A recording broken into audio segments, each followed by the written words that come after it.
right, good afternoon. Welcome to the Thurston County Board of County Commissioners meeting for Tuesday, April 29th, 2025. It is 2:03 p.m. My name is Ty Menser, Chair of the Board. To my right, Vice Chair Commissioner Wayne Fournier, Commissioner Carolina Mejia. To my left, Commissioner Emily Klaus, and Commissioner Rachel Grant, participating virtually today. We have Jennifer Walker, an Assistant County Manager, sitting in for our County Manager's excused today, and Assistant County Manager Josh Cummings.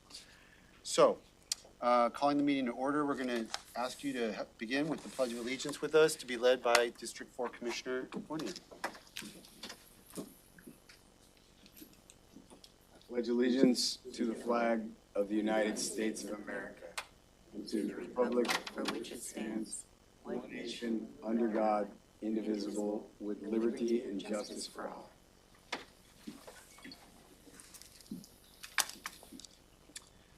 Thank you. We'd like to then proceed with a land acknowledgement. We would also like to start today with a land acknowledgement. We would like to acknowledge and thank the indigenous Salish peoples whose elders and ancestors have lived on and cared for the land and waterways of this county since time immemorial, and who still inhabit the area today. Specifically, the Squaxin Island, Nisqually, and Chehalis people, our sovereign tribal partners. Truth and acknowledgement are critical to building mutual respect and connection across all barriers of heritage and difference. The purpose of this acknowledgement is to disrupt ongoing erasure of injustices done and to remember history as a stepping stone towards healing. Thank you. Thank you, sir. We have next approval of the agenda. I move to approve the agenda as presented. Second. Motion and second to approve the agenda. Any discussion on that motion? Hearing none, I'll call for the vote. All in favor say aye. Aye. Aye. Any opposed? Motion carries. Okay, we have a number of presentations this afternoon. We're going to start with number one, which Local Hero Award. One of our prosecuting attorneys, Christy Peters, is being honored or was honored, and we want to further honor her. We have our elected prosecuting attorney, John Thunheim, to speak a few words, and welcome. Thank you. Thank you, Commissioners. It's really my pleasure and proud honor to be here to recognize Christy, or at least to further recognize her, because she has received this recognition. And what I was asked to do is just give you a little bit of context as to what this award is that she has received from our State Bar Association. For many years, our State Bar Association, the Washington State Bar Association, has partnered with local bar associations to identify and recognize local lawyers for the work they do in their community, not just for their professional contributions, but also for their contributions to the community just as a member of the community. And this year, the Thurston County Bar Association's recognition through the State Bar Association was for Christy Peters, my Chief of Staff. Christy, I can say personally, this really is so well deserved, and I think I can think of no better person to get this award, primarily because of that second part. We've been in the prosecutor's office for years together, and so I could go on and on about her professional contributions and what she's done for the county government, and for the kids of Thurston County that she's worked to protect over the years in her role as a prosecutor. But I also want to make sure that you all understand what a contributor she is to our community, having served on numerous boards and other roles within the community. I can't list them all because, quite frankly, the list would be too long. But a few examples are the Olympia School Foundation. She's been on that board for a number of years. South Sound Reading Foundation, Creative Theater Experience, and also is an active Rotarian and past president of the Olympia Rotary Club. And as I said, the list could go on and on. So as the elected prosecutor, but I really speak on behalf of my entire office, everybody at the office, we are so proud of Christy for this recognition. A couple of weeks ago, there was a luncheon held where a number of the Board of Governors from the State Bar Association were present, along with members of the local bar association, and she was presented this award, and as I said, it's well deserving. So I appreciate the board giving her At this moment of recognition, I'm going to turn the podium over to her. So thank you for this opportunity. Thank you. That's good.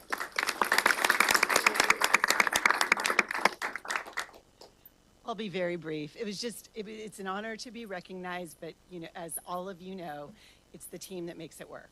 And so I thank my current elected, my past electeds for giving me the opportunity and supporting me in helping out in the community. It's just been a pleasure. Thank you so much. Christy, can we have you come back for a picture with the board? We wanted to do a picture on this one. So.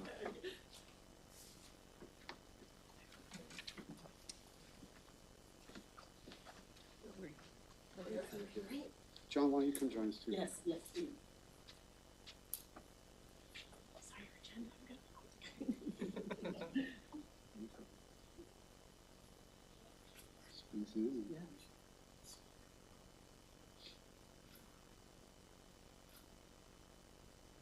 Thank you. One more, couple more.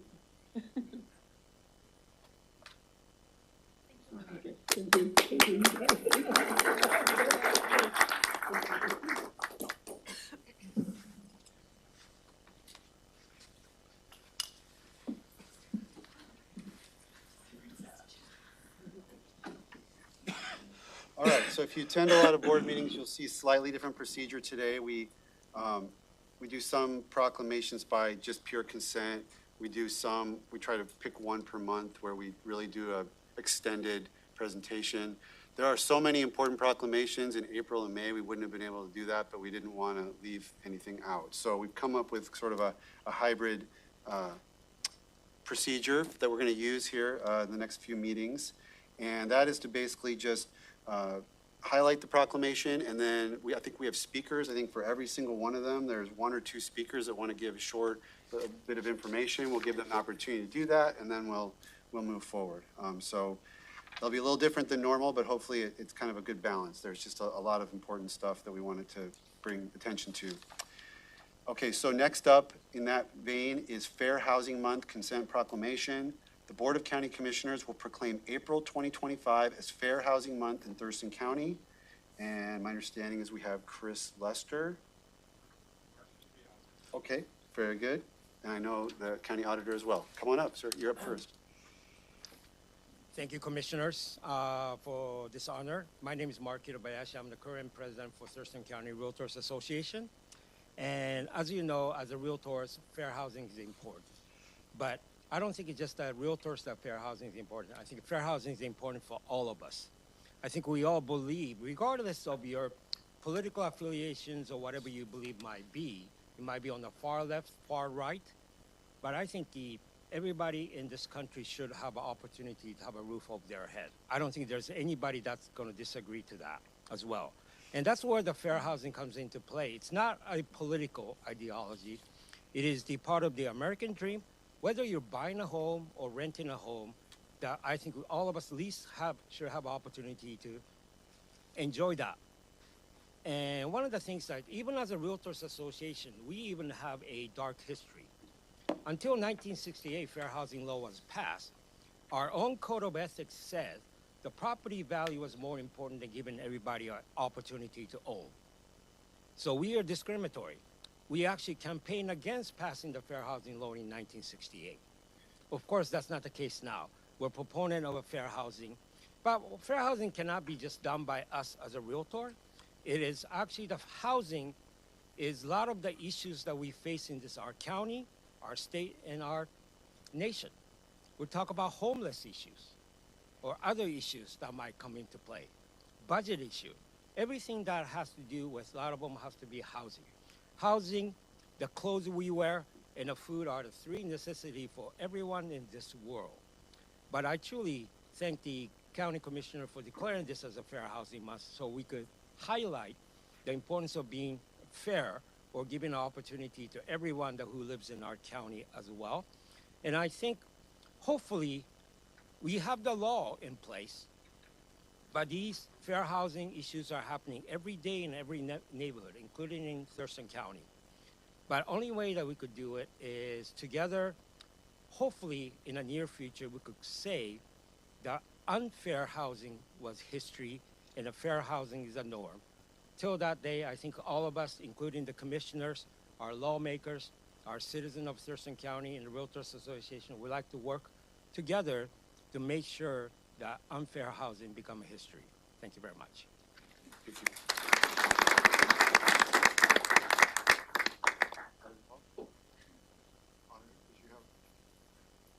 For the board, thank you. Thank you. For those of you who don't know me, I'm Mary Hall, the Thurston County Auditor.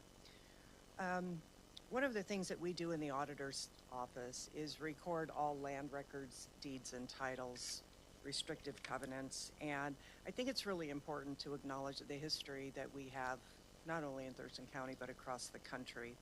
You know, racially restrictive covenants are a really painful legacy of discrimination, and they really shaped housing, not only in Thurston County, but across the country, and created these sub-districts of people.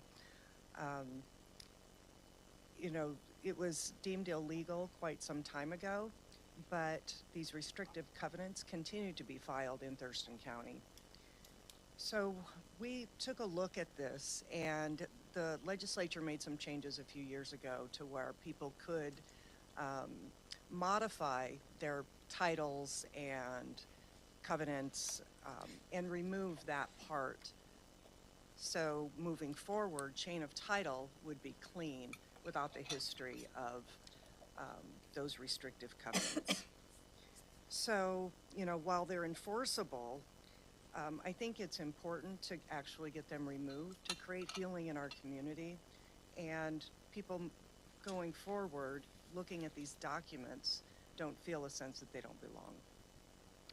So we did an outreach program where, thanks to Emmett and my amazing leadership team in licensing and recording, actually offered to the public to come in and modify their land records for free. Emmett did research and came up with where some of these properties were. We contacted them and provided these services in the auditor's office. And I'm proud to say that this outreach effort did win a national award, which I'm very proud of my team for all that they accomplished. But we know that there's a lot more work to do. There was funding for the University of Washington to do further research in Washington State. And they've identified that we have at least 1,600 more restricted properties in 35 subdivisions in Thurston County. So we will be continuing this project, and I want to turn it over to Emmett O'Connell, who will give you just a few more details. Thank you. My name's Emmett O'Connell. I work in the auditor's office. I just wanted to offer a few more details on the outreach program that we did. So in 2020, we identified around 300 parcels across about a half a dozen subdivisions in Thurston County with racially restricted covenants. Our outreach in early 2021 was direct and personal. We contacted landowners with a letter and a step-by-step guidance how to file a modification. The first modification was actually filed by Thurston County.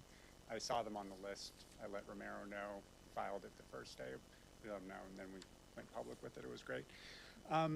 Thanks to the state legislature, filing a modification is completely free. But we had community support for this project. One of the steps that landowners need to go through is to get the modification form notarized. That's not always an easy step for everybody, so Olympia Federal Savings generously stepped forward to provide free notary services. Windermere Real Estate, through a partnership with Notarize.com, also offered free e-notary services for added convenience. The Thurston County Bar Association's Inclusion and Diversity section recruited volunteer lawyers to assist residents with completing the forms, because it's still a recorded document. Sometimes you have questions, sometimes a lawyer can be helpful. As Auditor Hall pointed out, our initial outreach covered only a fraction of what we now know as the unknown universal restrictive covenants in Thurston County. We provided the University of Washington with our entire digital recorded document archive, so they could use an AI to identify every known racially restricted covenant in Thurston County to expand our understanding of the number of parcels to more than 1,600 across 35 subdivisions. Thank you. Thank you. All right, thank you. We're going to go on to our Earth Day proclamation, where the Board of County Commissioners will proclaim April 22nd, 2025 as Earth Day in Thurston County. And my understanding is we have a couple of speakers there. Sue Aiken and Deb from our Tumwater Community Garden. Come on up if you wanted to speak. Yeah.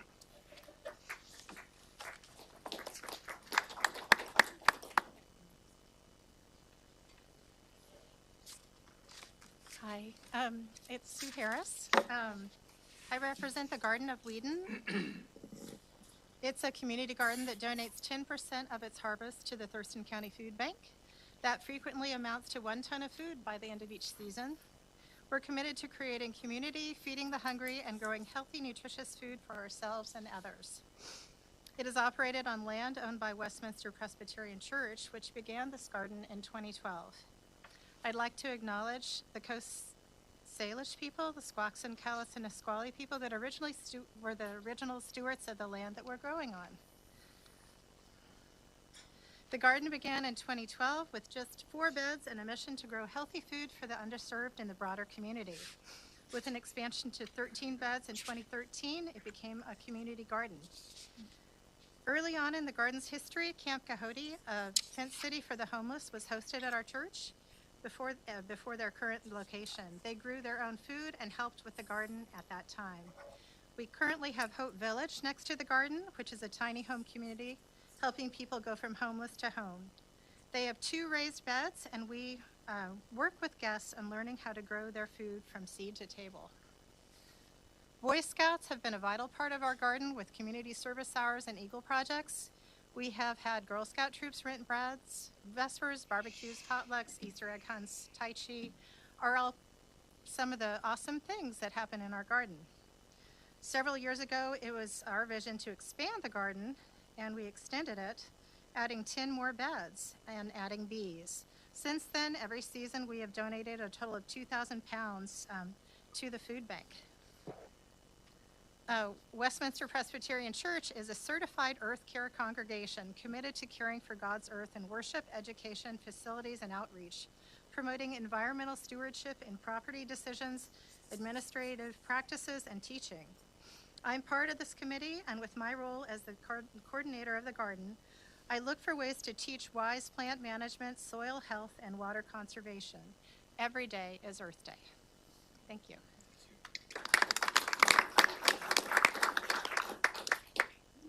Second speaker on Earth Day? No. I do have a proclamation for you. And just I'd like to say, obviously Earth Day is a broad concept, and there's a lot going on in the community. The county was involved in many ways. Thank you very much. There were events at Burford Park, at Fry Cove Park, at Woodland Park in Lacey, which was a partnership with Intercity Transit. And Tenino City Park. Tenino City Park. So, yeah, it was good stuff. There were a lot of people out. There was a screening of a Fish War documentary at downtown Olympia that had a line around the block, people trying to get in, and I was able to watch that. That was really cool. That was another Earth Day event. I know City of Olympia had things going on because I dropped off my daughter at Squaxin Park, who was doing a project there with her school. We had 190 volunteers show up in Tenino. Oh, wow. It was amazing. That is amazing. Lacey has an Earth Day cleanup event this Saturday, May 3rd from 10 a.m. to 1 p.m. at Woodland Creek Community Park. So I'm going to be joining them as well as the Park Foundation, Stream Team, and Lacey Lions Club to do that park cleanup in case Awesome. anyone's interested. Yeah, cool. Thank you, Commissioner Klaus. All right, let's go on to our next proclamation, National County Government Month. The Board of County Commissioners will proclaim April 2025 as National County Government Month in Thurston County. And I know we have representatives from the Washington State Association of Counties, our Executive Director, Derek Young, as well as Jennifer Wallace from the Washington Association of County Officials, Executive Director. And I'd like to give both of you the opportunity to say a few words about county government. Great, thank you. Thank you for the invitation to be here this afternoon. I am Jennifer Wallace. I'm the Executive Director of the Washington Association of County Officials, and I was asked to come and say a little bit about our association and how we serve county government. We are the membership organization for the executive branch of county government. So our members include elected and appointed assessors, auditors, Superior Court clerks, coroners and medical examiners, prosecutors, sheriffs, and treasurers. 2 of your county officials currently serve on our board of trustees, Prosecutor John Thunheim and your treasurer, Jeff Gadman, who is actually our most immediate past president of our association. In addition, Gary Warnock, your coroner, serves as Waco's nominee on the state's Forensic Investigation Council. So I'd say over time, Thurston County has had a lot of involvement and has been highly engaged in Waco as an association, and we're very glad for that.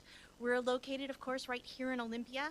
We share the Washington County's building at Washington and 10th with WASAC, which is really a great thing. Being co-located definitely enhances our collaboration between the legislative and executive branch memberships of county government. So I think it's been a very, very positive thing and a real strength for Washington State to be co-located that way. Waco's mission is essentially threefold. We provide legislative advocacy, so we lobby on behalf of our members. We provide education and capacity building that's focused on strengthening the operations and the roles and responsibilities of our members. And of course, as a membership organization, we focus on outreach and engagement, so supporting our members, but also facilitating them supporting, interacting with each other.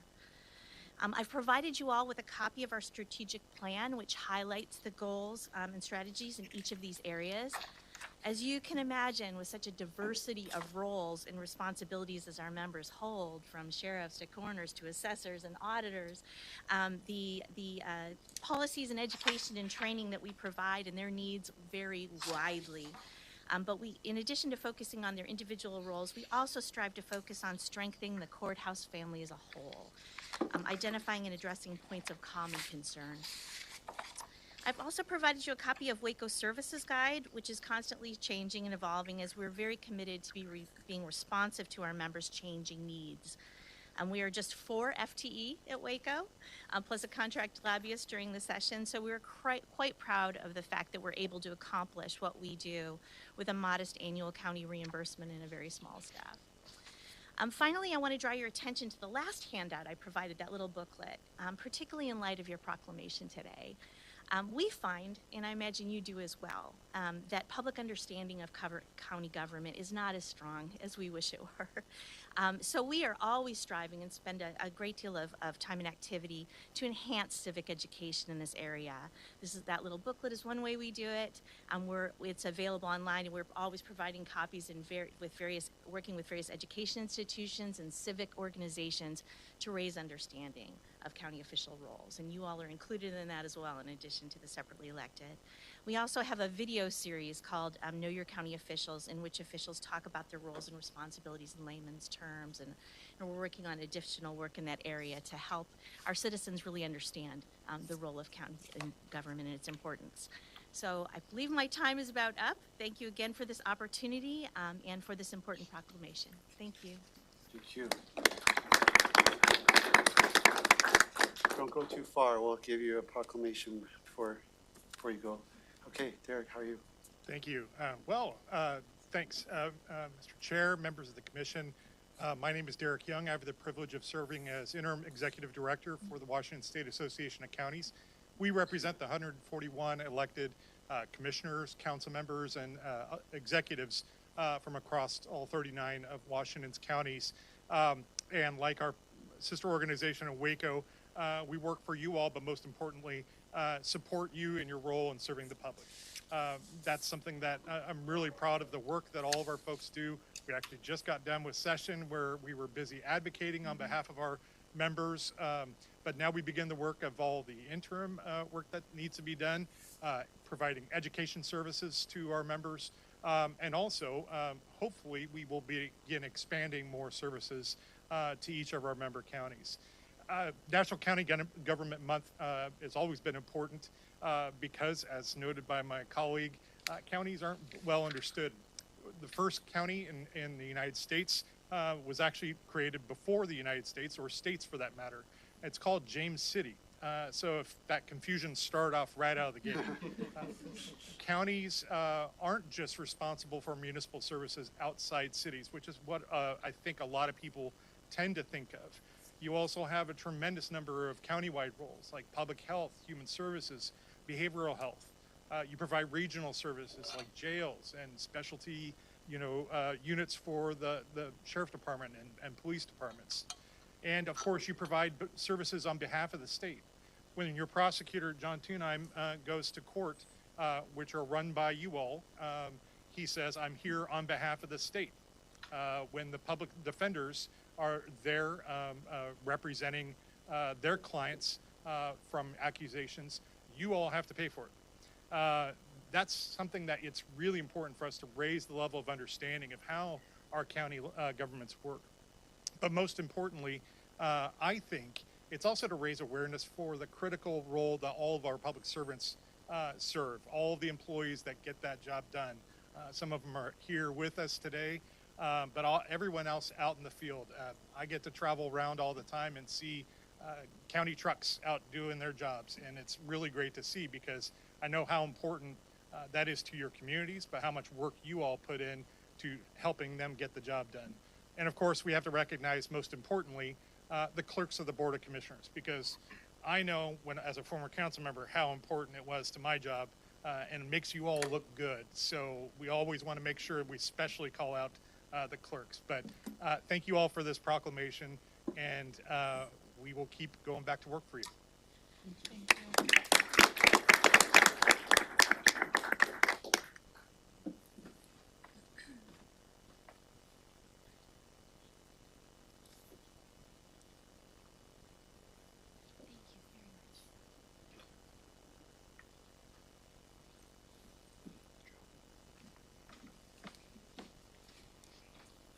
Okay, moving right along. National Poetry Month. The Board of County Commissioners will proclaim April 2025 as National Poetry Month in Thurston County. And we have speakers, Terry Colleen of the Olympia Poetry Network. Welcome. Thank you. Thank you for inviting us. Yes, it's National Poetry Month, and my name is Terry Colleen. I represent the board for the Olympia Poetry Network. And some of you may not know about us. We've only been here 35 years. So we have monthly readings, third Wednesdays, downtown Olympia at New Traditions Cafe. Public is welcome. Our mission is to be sharing poetry and poetry events through our South Sound communities. And we have all kinds of things going on. We have a little bit of information up by the sign-up area in the front if anybody is interested in joining us. But we're not going to let you out of here without a little bit of poetry. So I want to introduce Cynthia Pratt, who is the Lacey Poet Laureate, and she has a poem to share.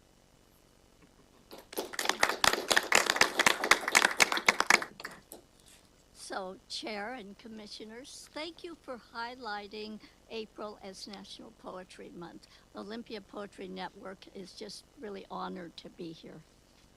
I'm going to read a sonnet that I wrote the first year I was Poet Laureate, and it also is now published in Raven's Perch magazine.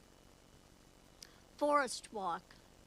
Finally, my walk, delayed by heavy snow, turning into downpour, gloved and covered with a heavy coat to ward off winter's bitter chill, takes me to my favorite space where firs and cedar soar.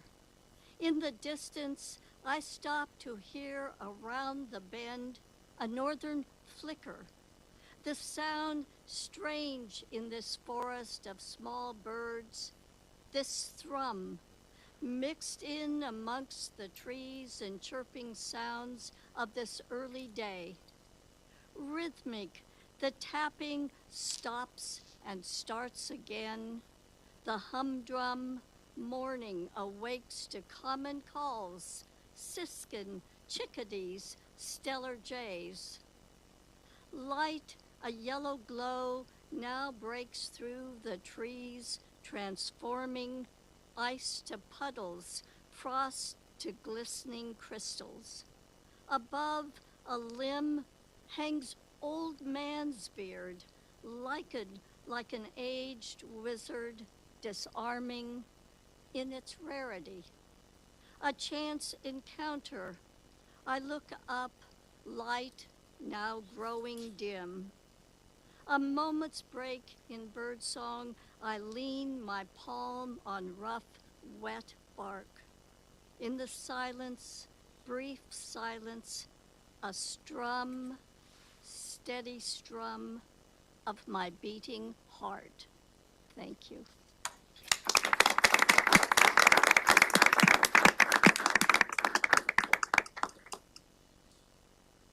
Okay, so we have one more short one, and it's called Still Life.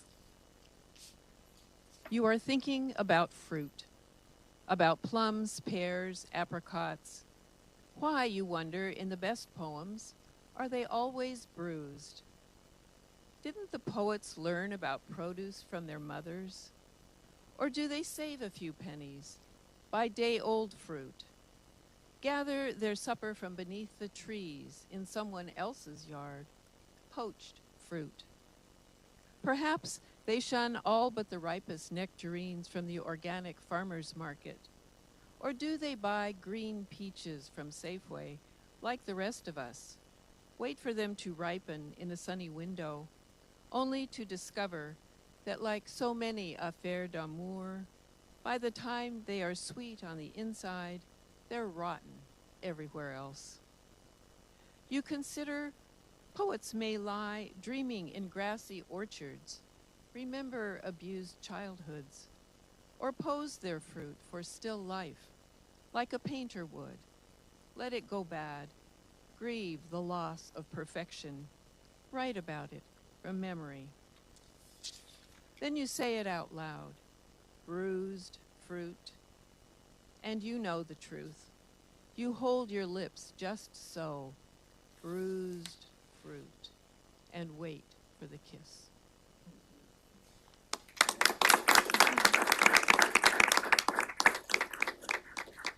I can't miss the opportunity to say my daughter just got a poem published in the Capital High School Literary Magazine that came out last week, so it's available. Check it out.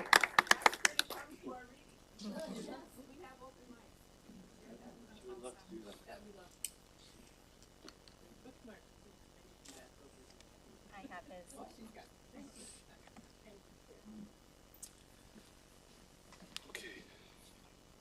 Can I make one quick comment? Yes, I just want to say thank you for validating the frustrating experience of a pear in a window that is rotten by the time it's soft. I thought I was the only one who experienced that, but now I know that I'm not alone, so thank you. Okay, next up is National Prairie Month. The Board of County Commissioners will proclaim May 2025 as National Prairie Month in Thurston County. And we have guests, Jennifer Colvin and Mitch Lewis from our Agri-Tourism Advisory Committee, and some other folks that are here just to support. So call you guys forward and let's hear a little bit about National Prairie Month. Hi, thank you so much for having me here today. I'm really happy to be here with all of you and everyone else here today to recognize the importance of our native prairies in Thurston County. When my great-great-grandfather, Ignatius Colvin, arrived here in 1849, he found rich native prairies and grass as high as a horse's belly. For 5 generations now, my family has continued his legacy through stewardship of the land while raising the highest quality beef to feed local families. Today, less than 3% of those native prairies remain, but where they still exist, they continue to fill multiple roles in our community. Thurston County's prairies provide wildlife habitat for threatened and endangered species. They provide environmental benefits by sequestering carbon and filtering water in critical aquifer recharge areas. They provide opportunities for recreation and the intangible benefits that come from witnessing the beauty of open spaces and dark night skies. Many of these same prairies are also working agricultural lands that contribute to a strong local food system.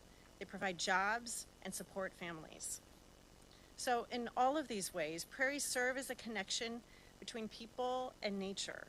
They are a link between our past and our future. People have cared for these prairies for thousands of years, long before my great-great-grandfather arrived here, and their bounty has fed countless generations. This is our shared heritage as residents in Thurston County, and our legacy as a community. It is therefore our shared responsibility to ensure that this legacy carries forward so that the generations that follow us have the opportunity to tend to these lands and benefit from all that the prairies have to offer. So I would like to invite you and all of you to come join me at Calvin Ranch on May 18th to celebrate the 20th anniversary of our conservation easement that protects the native prairie there forever. We'll have live music with Ole Mountain Boys. We'll have great Calvin Ranch beef, wildflower walks, ranch tours, and fun activities for kids. So it'll be a great opportunity to come out and celebrate agriculture on our native prairies, and I would love to see you all there. Thank you.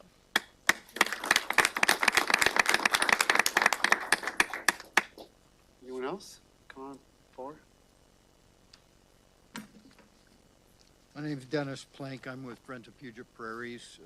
Also, Gail Trotter behind me is going to be speaking. And we have Sabra Noyes, who is our director at large. We're a tiny little group that organizes just an incredible number of very special volunteers to bring Prairie Appreciation Day to Glacial Heritage every year. The event goes back actually 30 years. We've only been in existence since 2005, so only the last 20 years. And basically, it used to be brought to you by the Nature Conservancy and their staff members in this area. Their real work got too busy in the spring, so the volunteers stepped forward and decided we need to do Prairie Appreciation Day, and Friends of Puget Prairie was born. My involvement in Thurston County started in 1998 when a friend said, come on down and help us plant some flowers on Glacial Heritage for the butterflies. I was living north of Seattle, but I was so delighted by this ecosystem, the prairie ecosystem down here, that I started coming down every month for the monthly work days, and eventually married a local who was also a volunteer, and now I live down here on the prairie, which is cool. Nature Conservancy used to say that the original prairies covered 150,000 acres here. That's a lot of land.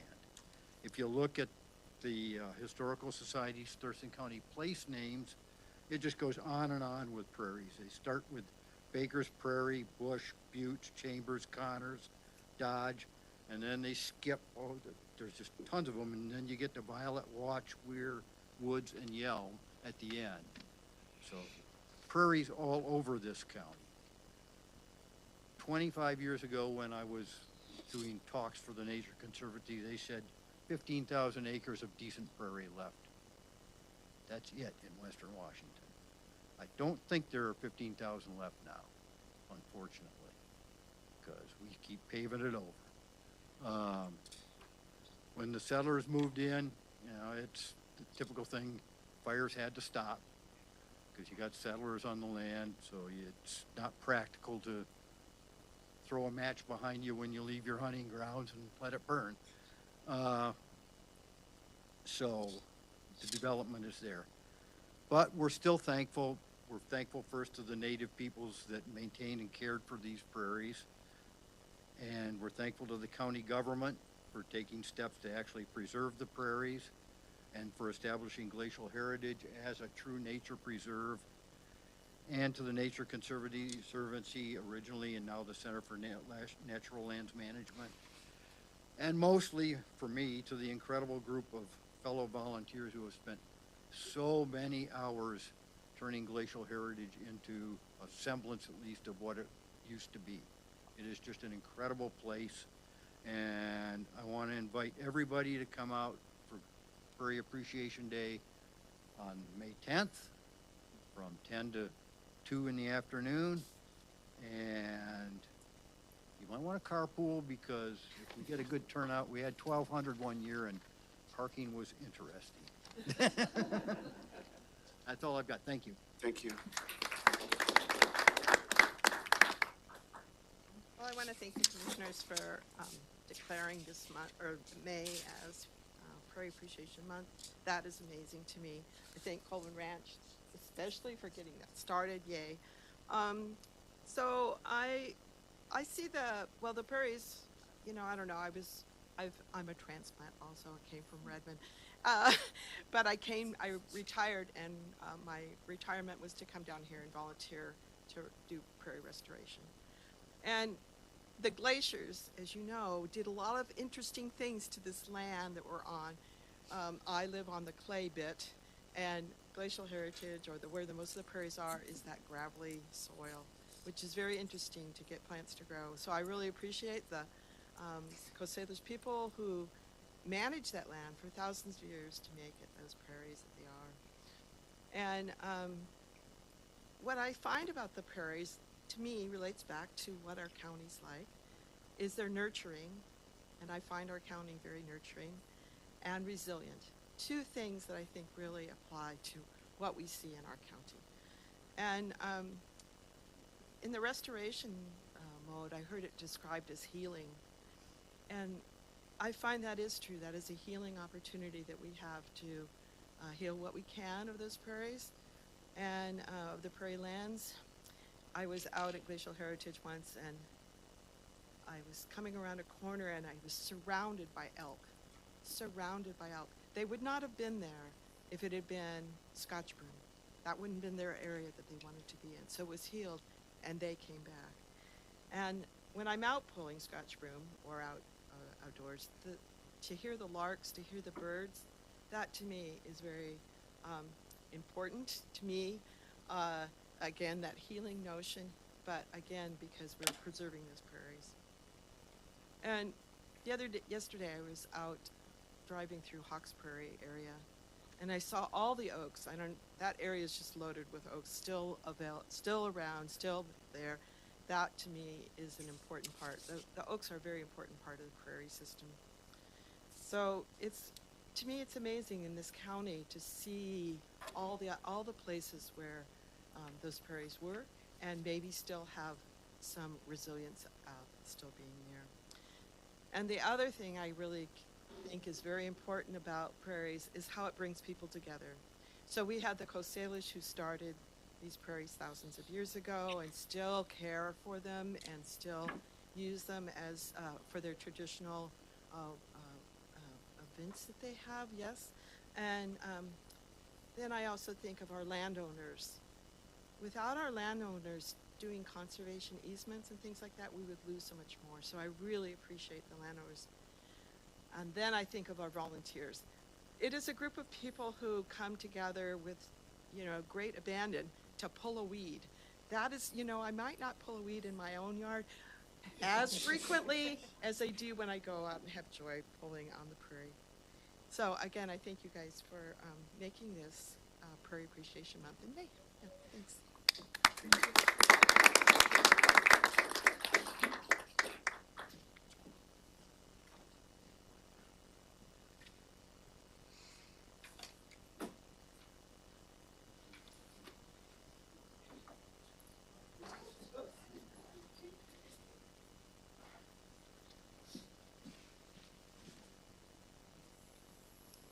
Yeah, please come to Prairie Appreciation Day. I haven't missed one since 2018 when I learned about it, and it's the one chance to see the Glacier Heritage Preserve that the county maintains. And I don't want to jinx it, but it's one of those days where, kind of like how procession, it always sort of seems to rain, although not this year. Prairie Appreciation Day always seems to be really nice. And so bring your hiking shoes and walk. It's because it's always like that in Tenino. No rain, it's sunshine. All right, so last but not least, we have National Public Health Week. The Board of County Commissioners will proclaim the week of April 7th, 2025 as National Public Health Week in Thurston County. And we have our Director of Public Health and Social Services, Dr. Jen Freiheit, and another speaker as well, I believe? Yes. Okay, floor is yours. Great, thank you. Dr. Jen Freiheit, Director of Public Health and Social Services. While I don't have a poem so lovely as a tree or a peaceful prairie to talk about, I do want to thank you all for taking this moment to recognize and celebrate the incredible work of public health workers, both within county government and throughout all the agencies and nonprofits within our community. Public health is often behind the scenes. I think of it as akin to a refrigerator. You always want your refrigerator running. It's always keeping your food cold, and you don't really think about it until the refrigerator goes out, and then you want it fixed relatively quickly so you don't lose all the food. Public health work reaches every corner of our lives and every corner of this county. From disease prevention to health education, from septic to restaurant inspections. Public health workers are educators, strategists, nurses, administrative staff, fiscal staff, social service workers, sanitarians, communication staff, and more. Public health work improves the lives and health of everyone, especially the most vulnerable among us, from the houseless to those with substance use disorder and behavioral health concerns. From rural and unincorporated areas to those with little to no access to care, and from our veterans to those with developmental disabilities. When a pandemic strikes, they are the first to mobilize. When children need vaccines, they organize clinics. When data needs analyzing to prevent the next outbreak, they are already on top of it. Their work saves lives, often without fanfare, and sometimes with great misunderstanding, yet they come to serve. They may not be able to buy the Lamborghini or have the corner office with the window, but public health workers receive that endorphin rush that comes with knowing that each day they are making a difference in our community. So thank you to all the public health workers for your passion, dedication, and timeless work to make Thurston County a safer and healthier community for all. And I would like to turn the podium over to one of our external public health, very important partners, JP Anderson. Hi, Commissioners. Thank you so much for this proclamation and your support of public health here. My name is JP Anderson. I'm the CEO of CHOICE, and that stands for Community Health Organization Improving Care and Equity. We're an accountable community of health, so we're one of 9 organizations like us around the state, and we work closely with 7 counties and 8 tribal nations. We're located here in Thurston County, and I'm a Thurston County resident, so it's particularly of interest to be here today. Before taking this role, I was a public health director in a neighboring county. I had the privilege of getting that job 3 months before the pandemic, and learning kind of in a crash course fashion of all the things that public health does during a pandemic. I can say, as a Thurston County resident, coming to know Jen some and working with your team, you have an exceptional public health department here in Thurston County, and you are in a role of leadership in our region when it comes to issues of taking on some of these challenges that all public health departments face in our region. I just wanted to be here to acknowledge that and to thank you for the work you guys do in leading the work for public health and supporting your public health team, and just kind of give a moment of support for, I think, our work to come in the coming years. We're developing a community care hub in our organization that will support the people of Thurston County. Right now there's about 300 folks that are going through what we call our Pathways program that addresses social determinants of health. We've got almost 2,000 in the region, folks that are engaged in that. We have 11 partners that we're contracted with. One of them is Thurston County in the public health department. But many of them have much bigger staffs that are doing this work. And I think that in the coming years, we have an opportunity to, with Thurston County in a leadership role in kind of visioning this, and just had a great conversation today with Commissioner Grant around how we understand folks are connecting to the services that exist in our community. Oftentimes, yes, there's a need for more services. There's also a need for better visibility of how to access those services. I think that's something we're going to be able to work together on. I think Thurston County is in a position, like I said, to be a great leader in this work, and with your team you have in public health is poised to really do something exceptional that we can be proud of, and that the neighboring counties, who often are using the same healthcare infrastructure, can all feel and enjoy the benefit of. So happy to provide more information, more follow-up with you as the commission. We'll obviously be working close with your public health department on these efforts, and just gratitude as a Thurston County resident for what you guys do to support public health.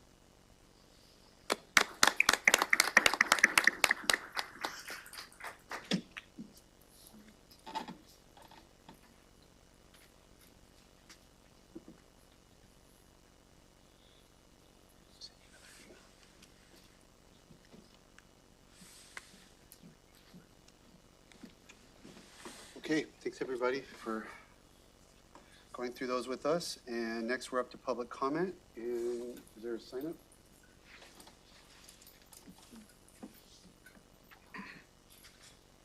Okay, a lot of these were, I think, were for, Chair, sorry, real quick. Could we acknowledge the public health workers that are here in the audience with standing up and saying hello? Thank you. Thank you for your work. Thank you. all right, so a lot of the folks that have signed up were part of the proclamation, so I'll just go through the names anyway. John Pettit, you're up first, and then we'll go from there. I think most of these folks have already spoken. Good afternoon, Commissioners. My name is John Pettit. I live on Rich Road. Earlier today, I don't know, I was only up at 2 in the morning writing you a little letter here in regards to a certain issue about the necessity of following due process for the people who make applications for land use and such. And there has been a history involved of the failure of CPED to make site visits regarding the projects that are projected. That's a major element and an absolute requirement of the critical area ordinance. Now, while I'm bringing that up, the letter that I wrote to you, hopefully you'll read it and address it. I was actually hoping at some point, maybe I'd be more than happy to meet with any of you commissioners individually, together, whatever, on this particular one site as an example of why this is so important for these site visits. You've received a little packet of papers with a little map on it. And going through that packet, you'll identify that there's an area that would be referred to as the 100-year floodplain. Now, this is something that was new recently by FEMA, decided to implement this map without any county input. Well, maps are not always correct in their nature, and the part particular about the critical area ordinance requires the site visit to decide whether or not there's a applicable element requirement or whether it can be waived for the critical area ordinance related to each individual project. Lacking having a site visit, people don't know. Now, as you go through, you probably saw that first page, and then you see another page, and then we go back here, and about the third page back, you'll see something where it shows like a proposed home on the bottom corner of it. The identifying factor, here's the difference between if that person would build their house right there, just outside of that mapped area, they can put an 8-foot deep basement in that location. Based upon the county's reaction to it, if you want to build on the inside, you're going to have to elevate your house 2 feet additional height above the ground level, plus you're going to pay about $5,000 to $6,000 for an RUE because that's how staff treats it. It's abusive, and it's absolutely a non-impact. If you really want to know what the difference is, height between here and here, 1 inch or less. That's it. That's why we have directors that are supposed to go out and actually site visits, so they make sure that if it's going to actually be an impact and applicable, it's dealt with. Lacking people going there, doing their site visits, you are denying them due process in their permitting. And I understand. There's been a history of the county wanting just to raise money. Let's raise more money. Let's cost people more money. How about affordable housing? The people it hurts the most is the people that can't afford it. Just a last note on this. This particular property is 1 lot out of 4 that was bought by the family back in 1979. There has never been a flood in this location. The house that's directly next to the property is a slab type foundation, just a slab. Never had a flood. The mapping isn't necessarily proven. And you know what?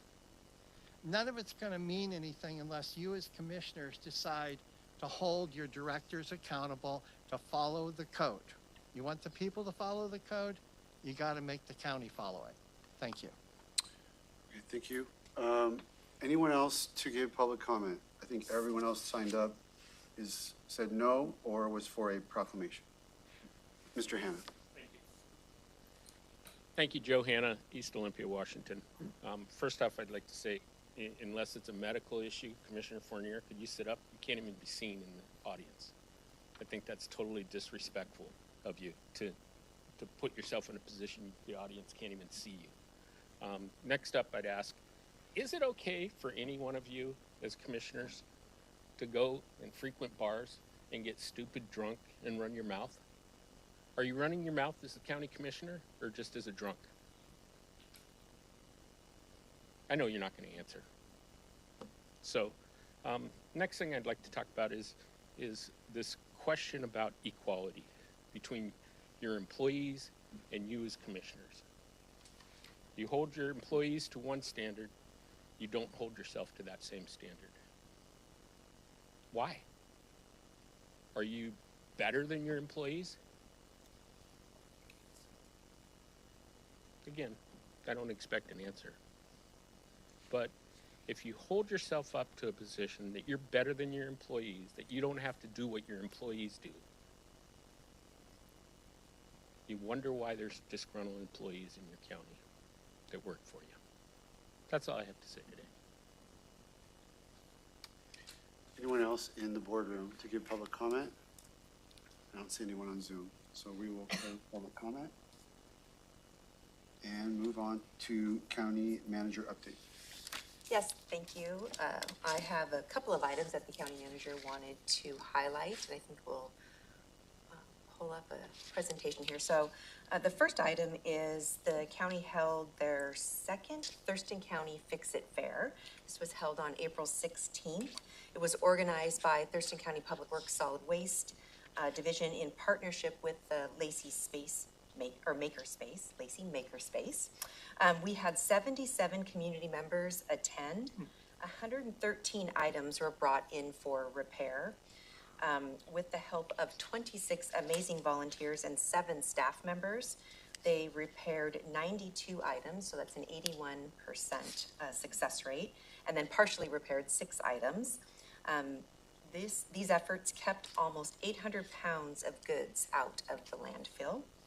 Some of the items that were repaired included a cat dish water pump, wool knit gloves, a curio cabinet, a soda stream, a KitchenAid mixer, and then lots of lamps, clothing, vacuums, and bicycles. So just a huge shout out and thank you to everyone who participated in making this event a celebration of the reuse and repair. The next Fix-It Fair is scheduled, or will be in the fall, so stay tuned for that.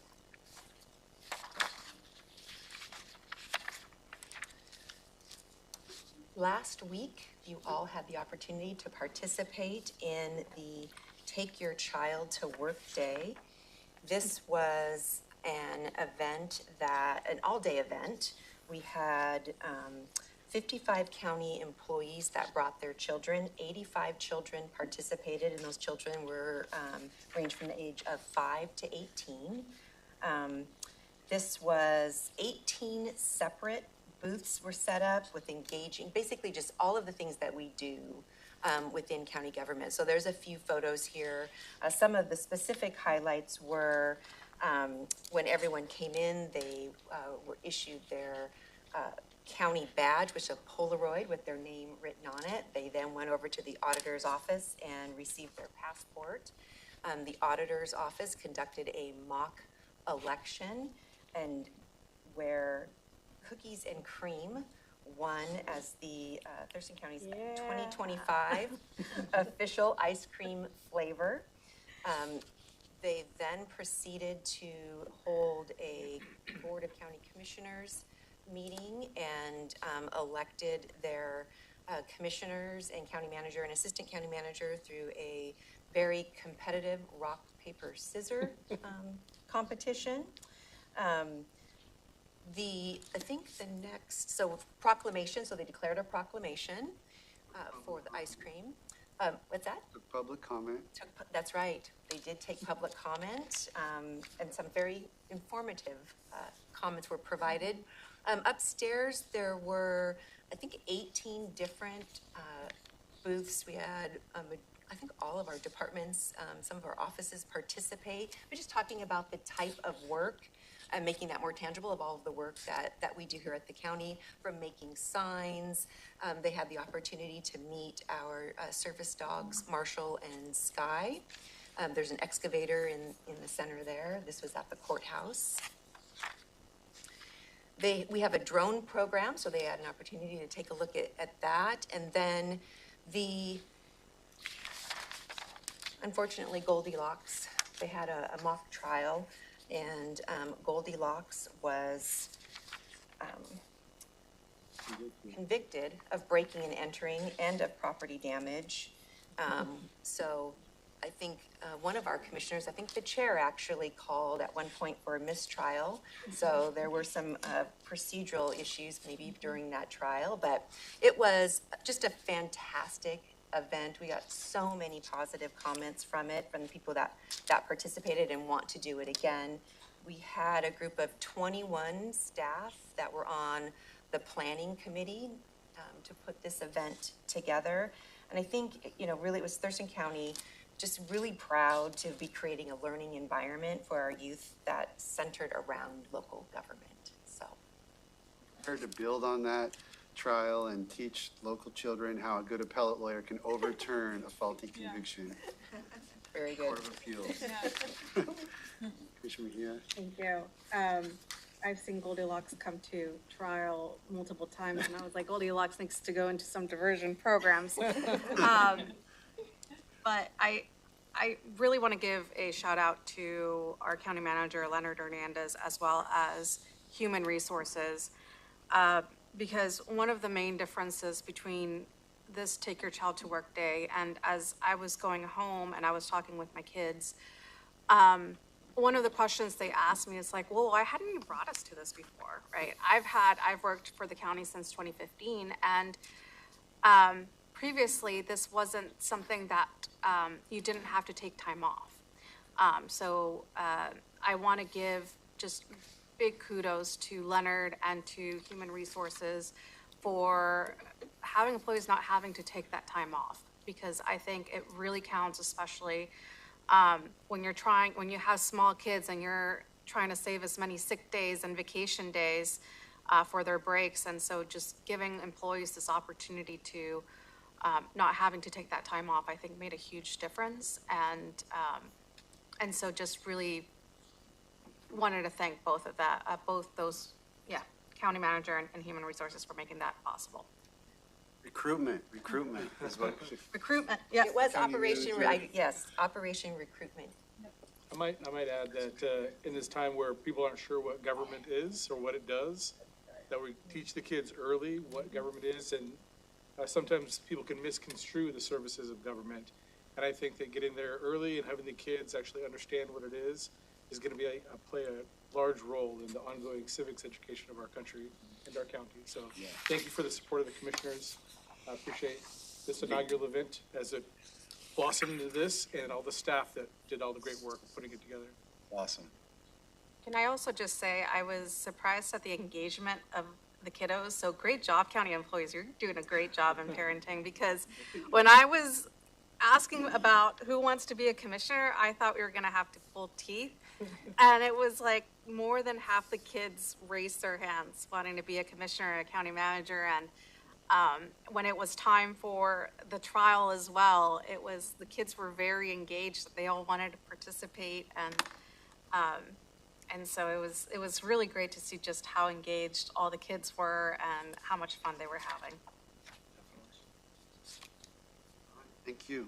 And I have one more item to highlight. Okay, perfect. And this is the second annual art contest that the county is holding. This year's theme is homegrown and homemade. And so landscapes, local culture, crafts, agriculture, anything that showcases you as a local artist. This is open, I think we launched it April 21st. individuals will do their drop-off of their items from May 27th to the 30th at the atrium, but there's also other locations where they can drop them off, additional locations. There is a website, if you go to the Thurston County website and just type in art contest, there's a full page, there's FAQs on there.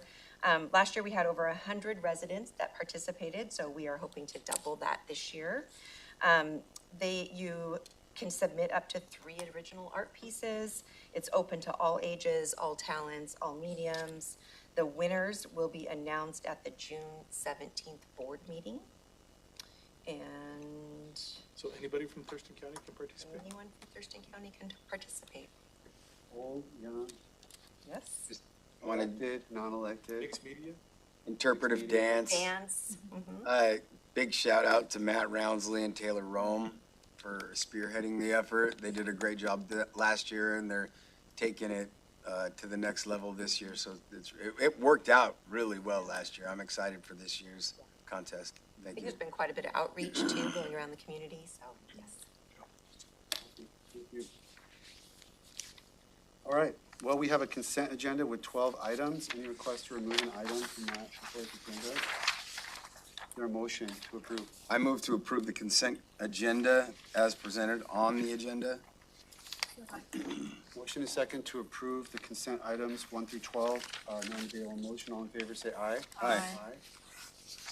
Well, Commissioner Grant's aye. Aye.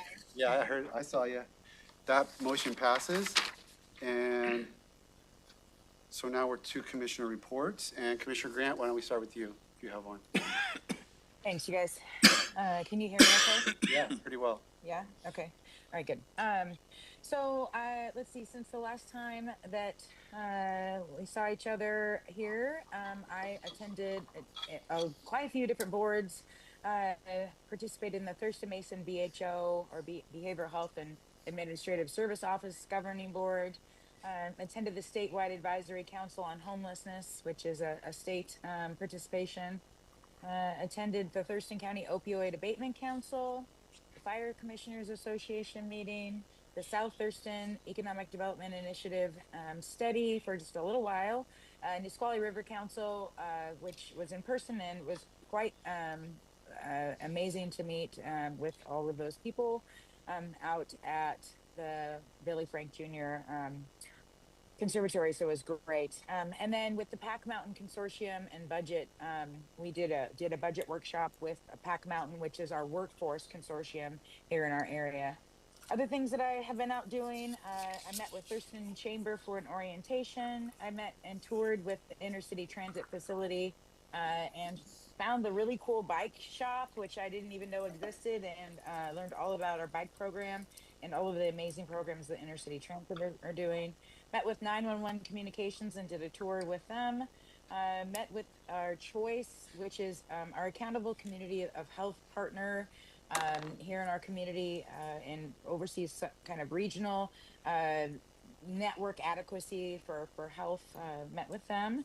Also met with tourism and the economic experience Olympia and beyond, and had an orientation. Met with a nonprofit called Orion about youth and reentry programming. Attended local elected leadership institutes, and then went to a bunch of events, the Rise and Shine fundraiser, just want to say on my end that I attended the Take Your Child to Work Day, which by far, in all of the organizations I've worked at, this was the most comprehensive and so much fun, and I'm very grateful to all of you guys for all of the work you did, even though I didn't get to bring a child because mine are grown, but it was very fun for adults too. I also spoke at a wildfire neighborhood event out in Yelm on Saturday, and did some speaking today at our Thurston County Family Court. Attended the Nisqually Home and Garden Show and the Luminary Parade and Arts Walk. So it's been a really busy couple of weeks, but really full of great things, and that's it for me. Thank you, Commissioner Grant. Commissioner Klaus? Thank you. I also attended Monarchs Rise and Shine breakfast on the 16th. I'm attending the High Performance Leadership Academy with the National Association of Counties, and that training is a few weeks long, and it's something I'm really excited about, so that kicked off this week. I attended the Thurston County Sheriff's Office Awards Ceremony. I held a constituent meeting with folks who are interested in learning more about public safety in Thurston County. I toured the Puget Sound Estuarium with Commissioner Menser. I attended Pattison Lake Management District's monthly meeting where they discussed the IVAMP, the Integrated Aquatic Vegetation Management Plan, and Herrera was there to present on the findings of the IVAMP and what next steps look like, so that was really interesting. I'm attending a 2-week class called Redefining Justice, Policies that Empower Youth, and that's through Rutgers, and I learned about that through the National Coalition on Juvenile Justice, so that's a really interesting course as well. I finished that this week. We held an Education and Outreach Subcommittee, which is the subcommittee through the Board of Health. I also attended with Commissioner Grant a meeting with a local nonprofit, Orion, to talk about work with justice-impacted youth. I had a meeting with a Board of Health member where we just discussed, all things related to the Board of Health and the strategic plan, and that was really nice. And then as far as external boards and commissions, we held a Joint Animal Services meeting and a Thurston Climate Mitigation meeting. And that's all I have. Thank you. Commissioner Fournier. At the last meeting, this is a question to see if any of you rose to the challenge that I laid out last week, or last meeting. It was Telecommunicators Appreciation Week, and they were collecting baskets. And I challenged the commissioners to donate a basket along with me. Did anyone else do that?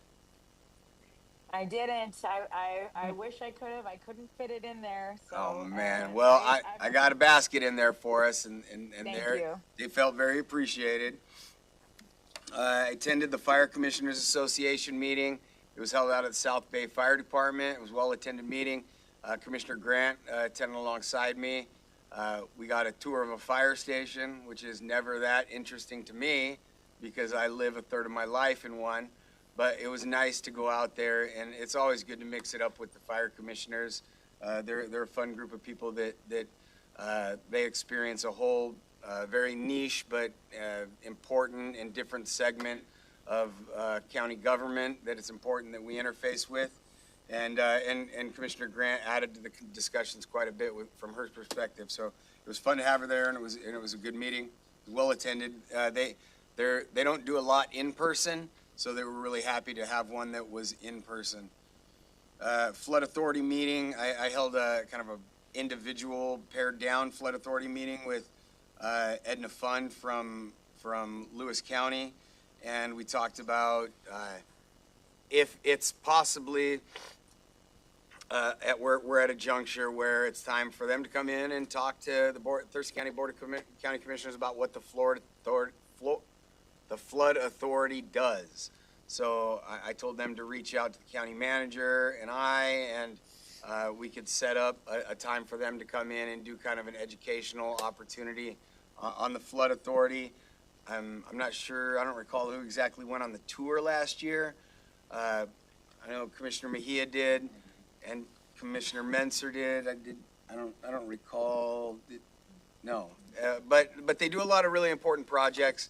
So it's important for them to come in and talk about what they do and why it's important and why and how we can support their efforts. Attended the Thurston County Sheriff's Office awards ceremony and promotional ceremony. There were several awards given out for different activities, different actions, different things that some of our deputies and staff have done. And there was a whole host of promotions that took place. Too many for me to name them all, but you can go to their Facebook page and you can see what actually occurred. But it was great, and it was inspiring to see all the work that they do highlighted. Attended the South County, participated in the South County Community Development Block Grant meeting where funding requests were reviewed and recommendations were decided upon that will be forthcoming to the Board of County Commissioners. But I don't want to let the cat out of the bag before that's fully baked. Attended a Green Cove tour with Commissioner Menser and the Public Works staff and the county manager. I know we all went out last year before a bridge was in, but now there's a bridge in. It was really cool to go see that span has been, or that valley, that crevice, that hole has been spanned, and hear from the county engineer on how that was done. We didn't get to walk out on it yet because there was some wet concrete, but we got really close to the hole, and it's pretty cool. So, you know, if anyone is interested, it's a good time to go out there again, and before long we'll be able to walk across that bridge. Commissioner Menser volunteered to be the first one to go out there and try it, and I think it's very brave of him, but, you know, especially after some of the math questions that have come up lately. So that happened. Had the opportunity to help raise funds for the Sergeant Justin Norton Foundation in Rainier. Sergeant Justin Norton lost his life, killed in Iraq around 20 years ago. And there's an ongoing foundation that raises scholarship funds for South County students. And there's also a mural on a train trestle that about 10 years ago I helped put in place, helped restore after somebody defaced it. It's kind of weather worn, and a community member stepped up to put together a plan to redo it. And I helped that community member raise funds. We exceeded our goals, and we not only raised funds to restore the mural, but to also put quite a bit of money into the scholarship foundation. So as that goes on, I'll keep you guys informed on that, because there might be opportunities to come help paint, and there will likely be some type of ceremony. I think June is what we're shooting for the restoration effort. Attended the Tenino Park Earth Day cleanup, where we had around 190 people attend, which was a record amount of people, and it was a great effort. I put my daughter and all her friends to work, so child labor at its best. I was a celebrity reader at Tenino Parkside Elementary, which was a lot of fun. They had the opportunity to get a story read by either firefighter Wayne or County Commissioner Wayne, and they wanted to see firefighter Wayne. So I put on my uniform and went and read Bernstein Bears Visit the Firehouse, and I also shared with them what it's like to be a county commissioner. So they were interested in that, just not as much. It was cute because I talked to them about that. I was like, I know that you guys voted to meet firefighter Wayne and not County Commissioner Wayne, and there were two little kids that were very sweet, and they told me that they also care about County Commissioner Wayne, and they think he's cool too. So it was really sweet. They were good kids. Went to I mentioned that. I attended the Race for Rowan fundraising dinner this last weekend. It was 70s themed, so if you've seen pictures of me on the internet in sequined jacket, that's what I was doing. I was accused of looking like Pitbull. I'm not really sure who he is, but yeah, that was told to me several times. It was a lot of fun. A lot of money was raised. The Race for Rowan Foundation has been around, well, I want to say 12 years now, because about 10, 11 years now, because Rowan was my daughter's age. It's a foundation that was founded after some friends lost their daughter in a tragic accident, and we raise money for families all across the country who tragically lose a child, to help them kind of deal with the loss and the grief. And to date, about 1,000 families have been helped. So a very, very important organization. Attended the a tour of the Grand Mound Historic Schoolhouse, something Ty's familiar with, and it's a really, really cool old historic building that I for the life of me never really even knew existed. But there's a lot of history there, and it's a really, really interesting structure, and there's some interesting properties around there that I look to learn more about as we plan out the Grand Mountain UGA. And then last night I attended the Tenino School Board meeting. I did talk about county commissioner stuff because there was a presentation being given on the Scatter Creek kind of collection of water quality issues and the Chehalis Basin watershed. The presentation was being given by my daughter, so I was really there to watch her, but I couldn't keep my mouth shut, and I had to raise my hand a couple times and interject and talk about some of the things that the county's doing and how we appreciate the school's efforts to collect water data and how the kids' water data actually feeds in to the Chehalis Basin watershed's collection of data and guides a lot of the work that we do. So the kids that are out there doing these, middle school sciencey things, it actually plays into, into how policy is developed. So it's pretty cool. That's it. I'm done. Thank you. Thank you. Okay, starting from April 15th, I attended Intercity Transit. 2 things to report. We have set a public hearing for the 2026 through 2029 Transportation Improvement Program, as well as the draft capital improvement plan. And those 2 public hearings are set for May 21st, 2025 at 5:30 p.m. for anyone interested, any public who's interested in attending. Attended the Legislative Steering Committee on April 17th. Everything that was reported has changed since that last meeting. The BHASO on April 17th had a law library board meeting yesterday as well. Attended the 7th annual Rice and Shine Breakfast, testified for Wasac and Thurston County on some of our priority bills at the legislature. Attended the National Association of Hispanic County Officials meeting. I've been doing summit planning, and I can now say the name, and it's Thurston Forward. And it's going to be on May 10th at 9 a.m. at the SPSCC Lacey campus. And this has been just a long time planning. It's between a partnership between the cities, the county, the League of Women Voters, as well as multiple DEI practitioners around the county. And so hope to see you there. I would like to give a shout out to the Take Your Child to Work Day Planning Committee. Really special thanks to our staff who worked on this: Elena Broadshaw, Brandy Miranda, Tara Terslana, Kim Burnett, Amy Davis, Mary Beth King, Melanie Bruno, Carrie Nees, Polly Stroker, Thida Davis, April Rowe, Megan Rue, Andrew Cronin, Danielle Elig, Frankie Peters, Judge Murphy, Linda Zeman, Melanie